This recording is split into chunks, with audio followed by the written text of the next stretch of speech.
तो अभी हम पढ़ेंगे आर्टिफिशियल रेस्पिरेशन। रेस्पिरेशन मतलब गैसियस एक्सचेंज, और आर्टिफिशियल मतलब कोई और मैकेनिज्म के थ्रू एक पर्सन को हेल्प करना उसके रेस्पिरेशन को प्रमोट करने के लिए। हम तो इसकी ज़रूरत क्यों पड़ती है, हमको किसी को आर्टिफिशियल रेस्पिरेशन क्यों देना पड़ेगा? क्योंकि उसके लंग्स नॉन फंक्शनल हो गए हैं, इसलिए वो पर्सन खुद से ब्रीथ नहीं कर पा रहा है, तो उसको हमको कोई मेथड के थ्रू उसको रेस्पायर करने के लिए मदद करनी पड़ेगी ताकि उसके लंग्स फिर से फंक्शनल हो जाए। सो ऐसे मेथड जिसमें हम आर्टिफिशियली बाहर से कोई एक पर्सन को हेल्प करते हैं ताकि उसकी ब्रीथिंग रिस्टोर हो जाए, सो ऐसे मेथड को हम बोलते हैं आर्टिफिशियल रेस्पिरेशन। सो आर्टिफिशियल रेस्पिरेशन क्यों होता है? क्योंकि ब्रीथिंग अरेस्ट हो जाती है, ब्रीथिंग स्टॉप हो जाती है। So artificial respiration condition when artificial respiration is required. Artificial respiration की जरूरत क्यों पड़ती है? तो वो तब पड़ती है जब अरेस्ट ऑफ ब्रीथिंग हो जाता है, जब पर्सन सांस नहीं ले पाता है, जब उसका लंग्स नॉन फंक्शनल हो जाता है, तब हमको वो पर्सन को आर्टिफिशियल रेस्पिरेशन देना पड़ेगा।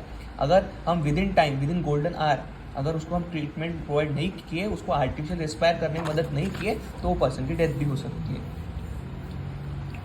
तो आर्टिफिशियल रेस्पिरेशन में क्या हो जाता है? अरेस्ट ऑफ ब्रीथिंग हो जाता है, जिसमें लंग्स नॉन फंक्शनल हो जाते हैं, लेकिन हार्ट स्टिल फंक्शनल रहता है।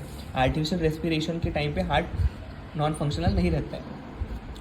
Arrest of breathing occurs in following condition. कौन से सिचुएशन में आपको अरेस्ट ऑफ ब्रीथिंग हो सकता है और आपको आर्टिफिशियल रेस्पिरेशन देना पड़ेगा? ये सारी वो कंडीशन है। एक्सीडेंट्स के टाइम पे, ड्राउनिंग के टाइम में, जब आप पानी में डूब जाते हो, ड्राउनिंग के टाइम पे भी अरेस्ट ऑफ ब्रीथिंग हो सकता है, सांस आपको नहीं आएगी। ऐसे सिचुएशन में भी आप उसको आर्टिफिशियल रेस्पिरेशन दे सकते हो अगर उसको डिस्निया हो रहा है। डिस्निया मतलब difficulty in breathing. Gas poisoning के केस में कोई पॉइजनस गैस अगर एटमॉस्फेयर में है, उसकी वजह से भी डिफिकल्टी हो सकती है एक पर्सन को रेस्पायर करने में, तो आप तब भी उसको आर्टिफिशियल रेस्पिरेशन दे सकते हो। उसके बाद है इलेक्ट्रिक शॉक में और एनेस्थेशिया में। ये सारे कंडीशन में आपको ब्रीदिंग डिफिकल्टीज हो सकती है या फिर अरेस्ट ऑफ ब्रीथिंग भी हो सकता है, जिसकी वजह से आपकी जो लंग्स है वो नॉन फंक्शनल हो जाएंगे और आप रेस्पायर नहीं कर पाओगे। तो ऐसी सिचुएशन में हम उसको आर्टिफिशियली रेस्पायर करने में हेल्प कर सकते हैं। सो यहाँ पे बहुत 3 इंपॉर्टेंट पॉइंट दिए हैं। वो है कि stoppage of O2 supply for 5 minutes can cause irreversible change in the tissues of the brain, particularly tissues of cerebral cortex.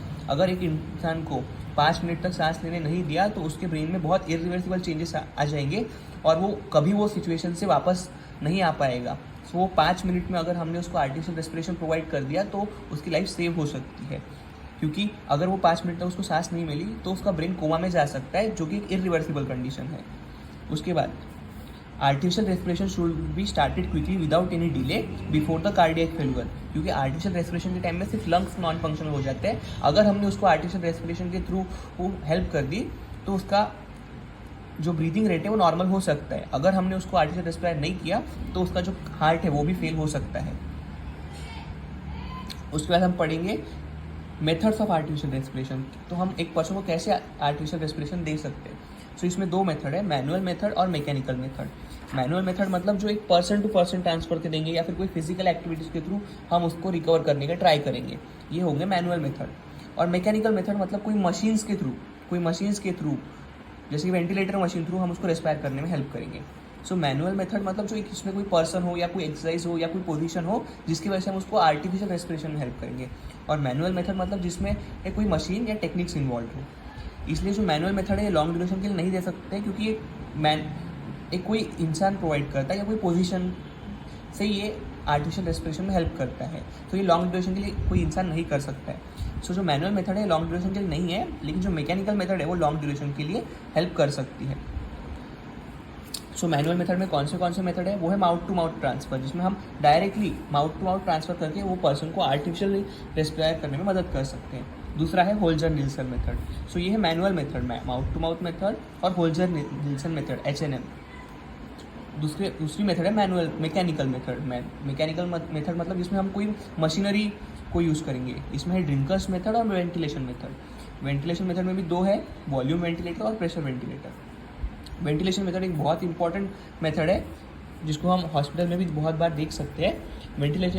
Ventilation method में क्या होता है कि ट्रकिया में ट्रैकियोस्टोमी करके एक ट्यूब इंटर करते हैं जिससे हम एयर पास करते हैं। ये एयर जब हम अंदर पुश करते हैं तब लंग्स इन्फ्लेट होकर इंस्पायर करती है, और जब हम जो एयर पंप करना बंद कर देते हैं तो लंग कोलैप्स होकर एक्सपायर करती है।